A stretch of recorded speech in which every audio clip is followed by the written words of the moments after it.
12h30 sur RTI2, la chaîne plus proche de vous. Vous suivez le temps d'information et à la une de ce mercredi 21 septembre, premier jour de classe pour le génie de Ntendiekro, Marcelin Kouakou à l'INPHB de Yamoussoukro. Et puis nous irons hors de nos frontières au Sénégal. Le verdict est enfin tombé ce jour et c'est 2 ans de prison dont 6 mois ferme pour le maire de Dakar, Barthélémy Dias. Encore merci de nous suivre. La date du 21 septembre 2022 restera à jamais gravée dans la mémoire de Marcelin Kouakou, ce jeune inventeur révélé sur les antennes de RTI2, la chaîne plus proche de vous. Aujourd'hui, il fait son entrée officielle au sein de l'INPHB de Yamoussoukro. Accueilli de façon à faciliter son insertion, la première journée de l'étudiant inventeur fut riche et chargée d'émotions avec Afisiata Karamoko Dosso, Gilles Tonian et Lassana Karamoko. Revivons ensemble ce moment chaleureux. Yamoussoukro, capitale politique au centre de la Côte d'Ivoire. Ce matin, la météo clémente annonce une bonne nouvelle. C'est aujourd'hui la rentrée académique de Marcelin, le génie de Ntendiekro, l'inventeur de la voiture IVMAS. Je viens d'arriver du village. Comme c'est la première fois d'aller à l'INP, je suis très content. J'ai fait CPM et aujourd'hui, grâce à Dieu, je m'en vais à l'INPHB. Le doué est accompagné de ses parents au bord de l'émotion. Je suis le grand frère de son papa. Comme son papa est décédé, je suis obligé de l'accompagner à ce qu'il puisse faire ce que lui-même a proposé à faire. Marcelin est impatient d'intégrer cette école d'excellence. Il fait preuve d'ingéniosité. Prendre la direction nord-est vers 10. Comme je ne maîtrise pas trop Yamoussoukro, je activais mon GPS pour maîtriser bien le coin, la distance de l'INPH et puis à la gare. Arrivé à destination, Marcelin est accueilli par le personnel administratif. C'est la rentrée aujourd'hui à l'INPHB et ce matin, nous accueillons notre nouveau pensionnaire de l'incubateur. Donc nous allons encadrer pendant cette période-là M. Marcelin qui va faire des séjours au niveau de l'atelier de génie mécanique ou de génie électrique et aussi bien des séjours au niveau de l'incubateur pour pouvoir lui faire comprendre les rouages du plan d'affaires. Il est aussitôt conduit à la salle de conférence pour acter la convention d'accueil. Et c'est devant les autorités de haut rang que la cérémonie démarre. Le directeur général de l'INPHB plante le décor et donne l'opportunité à Marcelin de vivre un moment assez spécial de sa vie de jeune inventeur. Vous souhaitez déjà la bienvenue à cette réunion, cette rencontre qui permet de marquer finalement l'entrée de M. Kouakou Marcelin au sein de l'incubateur de l'INPHB. Une très bonne nouvelle est annoncée au cours de cette cérémonie. Une maison d'assurance se propose d'accompagner Marcelin durant son séjour académique. Une décision suivie d'un geste symbolique. Place à la présentation du protocole, suivi de la signature de la convention. C'est l'émotion. Toutes les parties sont satisfaites de cette collaboration. Je me réjouis. C'est la démonstration que notre stratégie qui est tournée aujourd'hui vers l'entrepreneuriat se met en marche et que ça fonctionne en fait. Et puis je me réjouis que cette initiative soit soutenue par plusieurs acteurs. Cet événement, c'est la célébration de l'excellence sous toutes ses formes. Et il était important pour nous de nous associer à cette cérémonie pour montrer que notre entreprise est une entreprise citoyenne et que nous sommes prêts à soutenir l'excellence là où elle se trouvera. Aujourd'hui, toute la communauté de Ntendiekro est représentée ici à l'INPHB pour cet événement, qui est un événement important pour toute notre région. Après les accords, place à l'inscription, direction l'INP Centre. Comment faire son inscription? Le badge attribué au nouveau pensionnaire. Les portes de l'INPHB lui sont officiellement ouvertes. Bienvenue à l'INP. Comme tout étudiant de cet établissement d'excellence, Marcelin va bénéficier de privilèges. Les soins, la restauration, mais également la chambre. Pour terminer sa première journée de classe, le centre d'incubation est l'espace choisi. Il est présenté aux étudiants. Un inventeur d'un véhicule à 4 roues, vous avez peut-être vu ça à la télé. Donc aujourd'hui, il fait sa rentrée officielle à l'INPHB. Puis conduit dans la salle d'apprentissage. Marcelin, le génie de Ntendiekro, l'inventeur de la IVMAS, le nouveau pensionnaire de l'INPHB, se dit concentré et déterminé à concevoir de grandes inventions. Je dis merci à Dieu de cet accueil Voici aussi mes professeurs qu'on va travailler ensemble et ils vont m'apprendre un peu plus et pouvoir développer la Côte d'Ivoire pour apporter d'autres créations encore. Comme Marcelin, ils sont nombreux, les doués industriels cachés aux quatre coins de la Côte d'Ivoire.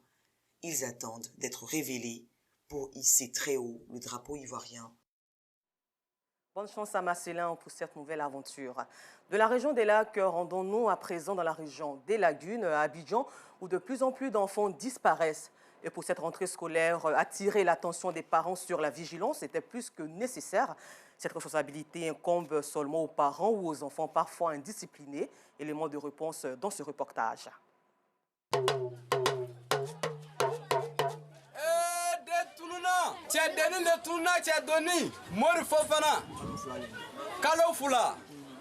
Le griot Dramé participe à la recherche de Mori Fofana, âgé de 2 ans 5 mois, introuvable depuis le 1er juillet 2022. Awa connaît sa génitrice, inconsolable, culpabilise et crie à l'aide. On a passé toute la journée au dehors. Donc vers les 15 heures, je l'ai laissé au dehors avec ses grands frères, ils étaient là à jouer. Donc c'est quand je suis rentrée pour venir faire la cuisine. Maintenant je suis sortie, je me suis rendu compte que l'enfant n'est plus là. On l'a cherché partout. Jusqu'à présent, on ne l'a pas encore retrouvé. Je me sens très mal. Il y a une partie de mon corps qui a disparu. Il n'arrive pas à dormir. Même pour manger, il n'arrive pas. Je ris à mes camarades, mais au fond de moi, je suis pas heureuse. Je me sens responsable. Parce que si je l'avais pris pour le garder dedans, là, elle n'est pas sortie. Je suis pas heureuse. Donc je demande à la personne, si vraiment l'enfant est vraiment dans sa meilleure, je demande pardon de ramener mon enfant. Les voisines d'Awa essaient tant bien que mal de lui apporter soutien et réconfort. En tant que mère, on essaie avec la prière de l'aider. Même pas plus tard qu'avant-hier, je l'ai surpris dans la nuit en train de pleurer, elle seule sous l'hangar. Je me suis approché d'elle et on a essayé de causer, la consoler. Ici au quartier Anoukwa, Sodessi, dans la commune d'Abobo, la tristesse s'est emparée des amis de Mori. On se sent triste parce que si on l'avait plus surveillé, il n'allait pas se perdre. On espère un jour le revoir. On prie beaucoup. Pour sa tante Batogoman, cette situation reste un mystère. Affaire de Mori là-haut. Ce jour-là, Mori était devant la porte là-bas. Là. Mori est venu ici. Il a dit, Mori, il faut partir à la maison. Mori a pris route là pour partir à la maison. Le soir, maman de Mori est venue pour venir me demander, Batoma, où va Mori? Tu n'as pas vu Mori? J'ai dit, Mori est venu ici. J'ai dit, Mori n'est qu'à partir à la maison. Je ne sais pas, c'est Diab qui a pris Mori ou c'est Génie qui a pris Mori. Pardonnez, aidez-nous. Pardonnez, on a souffert, pardonnez. Consciente de cette perte, tous les après-midi, les femmes de la cour et du quartier se mettent ensemble pour le rechercher. Solidarité oblige, nous entrons dans la danse. On veut les retrouver. Chaque jour que Dieu fait, on se lève au quartier, on tape les cuvettes, les tam-tams pour aller les chercher au quartier. Après avoir parcouru le quartier, nous retrouvons Dramé au marché Diallo, toujours dans la commune d'Abobo. Il est cordonnier et griot à ses temps perdus. Une activité communément appelée détournant. Il nous conte l'une de ses expériences en la matière. Un jour, il y a un monsieur venu me voir pour aller chercher un enfant.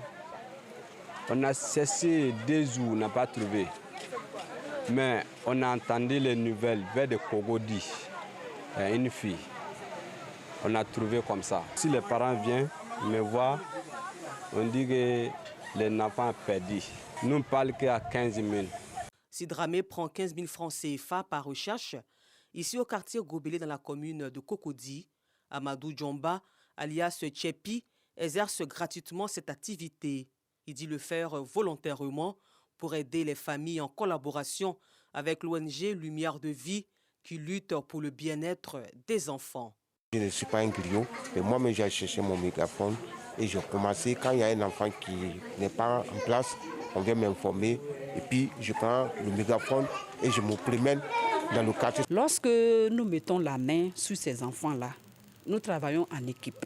On va avec une assistance sociale et lorsqu'on arrive, le service conseil intervient, donne des conseils. On essaie de gagner leur confiance. Les enfants qui ont bénéficié de l'expertise de cette ONG racontent leur aventure. Un jour, moi avec ma petite soeur, maman nous avons envoyé au marché de Gobelin. Je suis perdue. Et puis, il y a un monsieur qui m'a croisé. Le monsieur, il a appelé l'ONG. Et puis, ils sont venus nous chercher, moi avec ma petite soeur. La tata Lumière, elle nous a appelés. Et puis, comme ça, elle a causé avec nous. Comme elle a causé avec nous, on a comme ça donné le numéro de nos parents. Et puis, ils ont appelé mes parents, ils sont venus nous chercher. Face à la recrudescence des disparitions d'enfants, nous avons tendu notre micro à la population pour avoir leur avis sur la responsabilité des parents. Je pense que c'est les parents. Hein? L'enfant peut être têtu comme. C'est toi, le parent, qui doit le mettre sur la bonne voie. Et ça ne se fait pas ça, on ne fait pas ça. Mais si l'enfant t'écoute, il va rester. Sinon, normalement, c'est les parents même qui sont responsables de tout cela. Les enfants sont un peu têtus, les parents aussi ne s'occupent pas trop des enfants. Ils ne prennent pas le temps de les surveiller et puis les suivre de près au fait. Même si l'enfant est têtu, comment? Si le parent veut que l'enfant reste à la maison, il va rester. Voilà, si c'est un enfant, parce qu'on dit un enfant, pas quelqu'un qui est déjà adulte. Donc quand c'est comme ça chez moi, en tout cas, je donne la faute un peu plus aux parents. En cette rentrée scolaire, l'heure est donc à l'interpellation des parents sur la vigilance. Pendant ce temps, au quartier Anoukwa, Soudessi, les habitants sont à l'affût de tout indice pouvant mener à mourir. Et plus le temps passe, les espoirs de le retrouver s'amenuisent. Et toujours en société, il ne fait pas du tout bon vivre à Sagbérane, QG, quartier situé dans la commune d'Abobo. Flaques d'eau usées dans les ruelles, fosses septiques ouvertes. C'est dans cet environnement insalubre que vivent les populations de ce quartier. Une situation délétère due à l'irresponsabilité de certains habitants du quartier qui refusent d'assainir le cadre de vie. Non Sangaré, Pagasoro, Kone de Madongui les ont rencontrés. Écoulement d'eau usée, regard bouché, le tout auréolé d'odeurs suffocantes. C'est le visage sombre et triste que présente le quartier Sagbérane QG dans la commune d'Abobo. Ici, malheureusement, il ne fait pas bon vivre.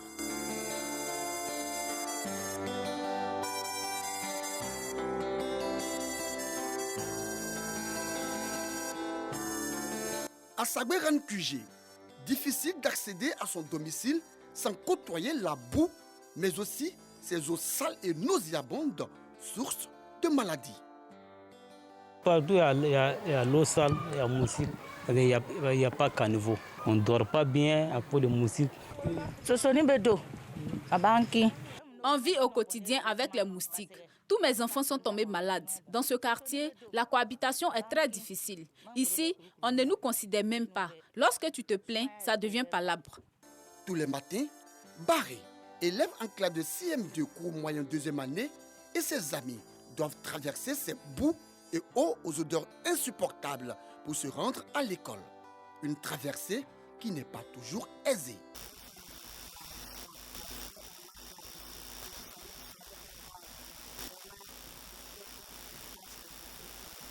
Cette situation est due à l'irresponsabilité de certains habitants. Faute de canalisation, c'est dans les ruelles du quartier qu'ils déversent les eaux de ménage et, à la moindre occasion, ouvrent les fosses septiques de leur domicile.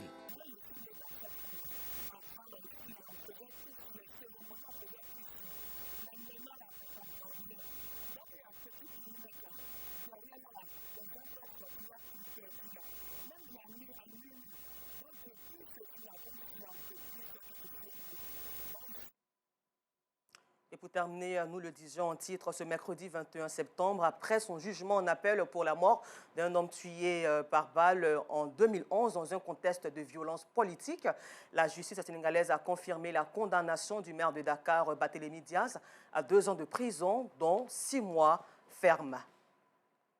Voilà, c'est tout pour aujourd'hui. Rendez-vous demain 12h30 sur RTI2.